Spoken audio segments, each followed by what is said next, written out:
sustainability, of applied sustainability to be more concrete, in terms of assessing the performance of the application and the operative dimension that are developed under our research projects and applications. Of course, the scope is so wide and so heterogeneous that many works were collected until now and were discussed during ICCSA. After the workshop, our intention is to put in value the papers we received, asking the authors to prepare an extended version in some qualified journal, special issues, or something like that. It's something that we will announce to you after the conference, no? Me, Sabrina, Valentin, Yolanda, who is a professor from Kaunas University of Technology in Lithuania, were the first group of promoters of this workshop. This year also Corrado Zoppi and Iole Cerminara helped us in promoting the session. So I believe that we can start. Welcome, thank you for being here. And I give not the floor, it's not the floor, it's the webcam to Francesca Pagliara for her presentation. I share the screen with the PowerPoint, and Francesca, please advise me to go on with the slide. Okay. Thank you very much, Francesco. Sorry for this inconvenience concerning my presentation. So I would like to start by saying that I'm going to present a contribution relating to public engagement, how much citizens are involved in transport and tourism public administration policies. I would like also to say from the very beginning that I'm going to show you just the results of the survey that has been employed, but not the modeling part, which would be probably be, the objective of a forthcoming contribution. So please go on.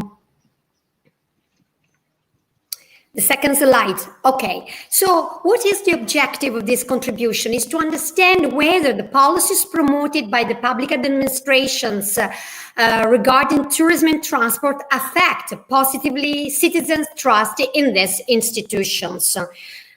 Go on, please. The outline of my presentation is made up of 5 different points. What is meant by the decision-making process 3.0 is the starting point.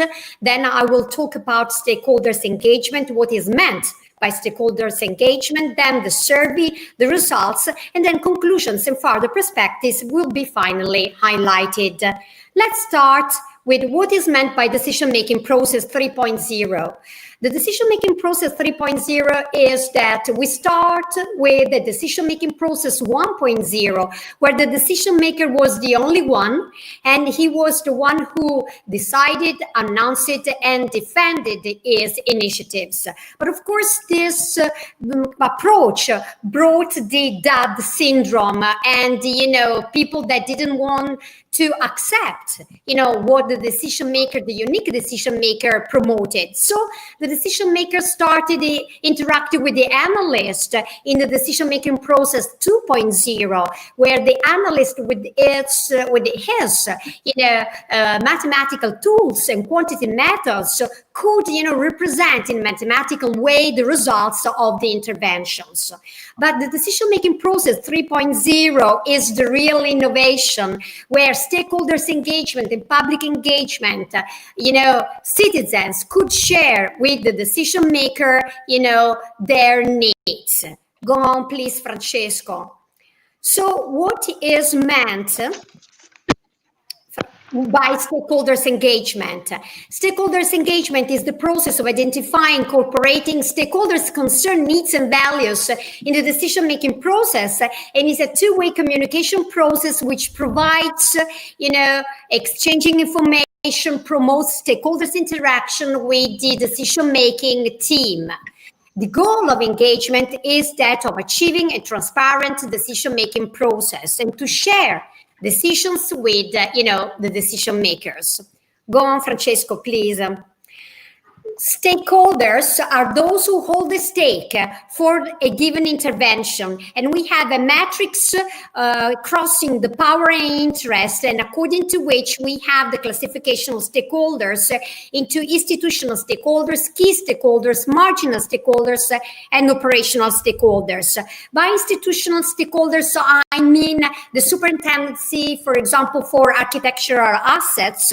They have strong power but low interest. Key stakeholders are, of course, the mayor of a given city. Operational stakeholders are transport operators and the citizens.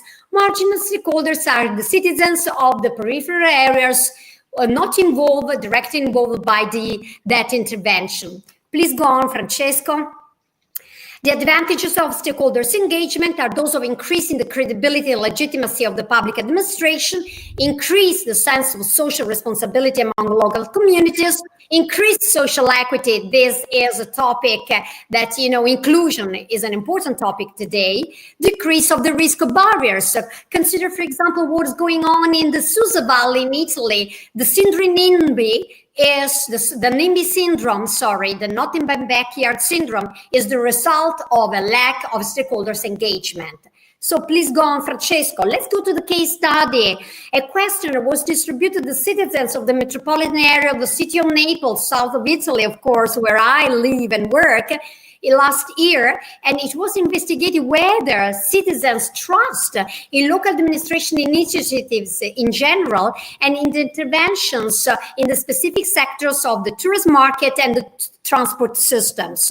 If they perceive and they could understand what were the benefits of the interventions, the costs of interventions, the knowledge of the policies promoted, and the participation, how they feel they had a role in the decision-making process. 1,000 questionnaires were distributed. Among them, 463 were completed, which is not so bad. Okay, this is just to give you an idea of the survey. It is made up of with a scale from don't trust them at all to trust them completely, a scale from 1 to 5. Please go on, Francesco, just to give you an idea of the survey concerning, the transport and the tourist market initiatives. So go on, please. The first two questions are considered negative, of course, and the corresponding answer. Don't trust them at all. Don't trust them very much. To trust them completely, the last three are considered very positive. So go on, please, just to give you an idea of the sample distribution, equal distribution more or less between men and women, mainly aged between 18 and 54, a low medium income, the majority, and they all the high school diploma. So go on with the first results of this research I'm currently carrying out.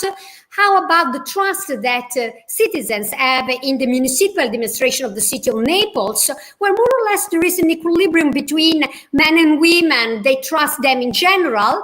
Then they, concerning the transport initiatives, they trust in the development of tourism system, and they trust, the more or less there is more trust in the tourism